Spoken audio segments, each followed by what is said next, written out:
एक जंगल में एक बहुत बड़ा शेर रहता था।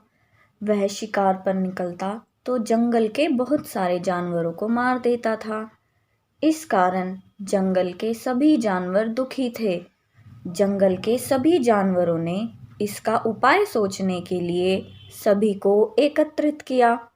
सभी जानवरों ने मिलकर इस समस्या से छुटकारा पाने के लिए एक उपाय सोचा कि उनका दल महाराज के पास जाएगा और उनसे विनती करेगा। दूसरे दिन जानवरों का एक दल महाराज के पास गया।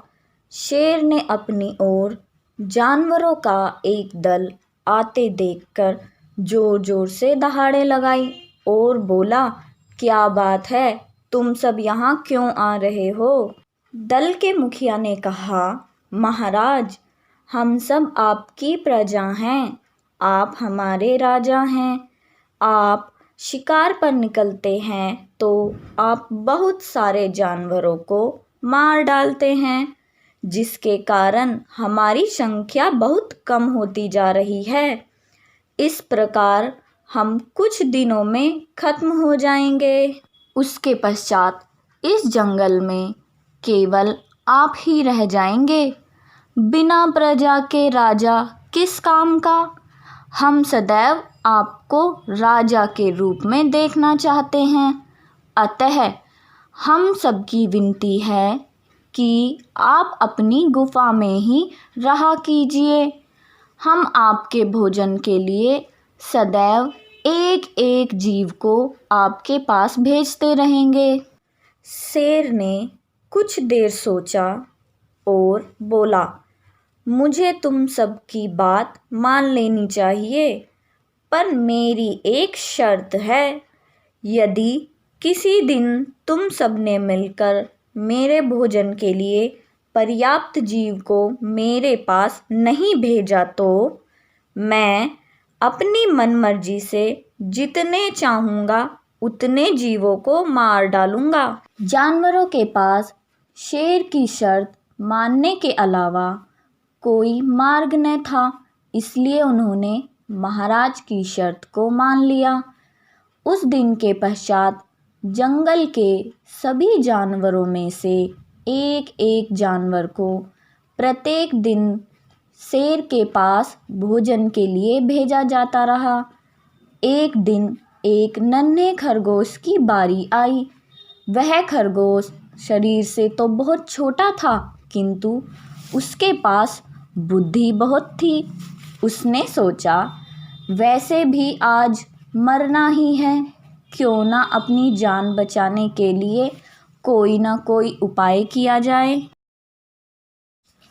कुछ देर सोचने के पश्चात उसके मन में एक उपाय आया।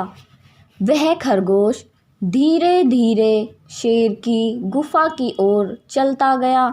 जब वह गुफा तक पहुंचा, तब तक बहुत देर हो चुकी थी।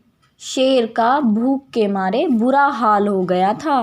शेर ने बहुत जोर जोर से दहाड़े मारी और बोला, आज तुम्हें आने में इतनी देर क्यों लग गई?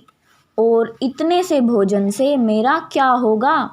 जिसने भी तुम्हें भेजा है, मैं उन सबको एक एक करके देख लूँगा।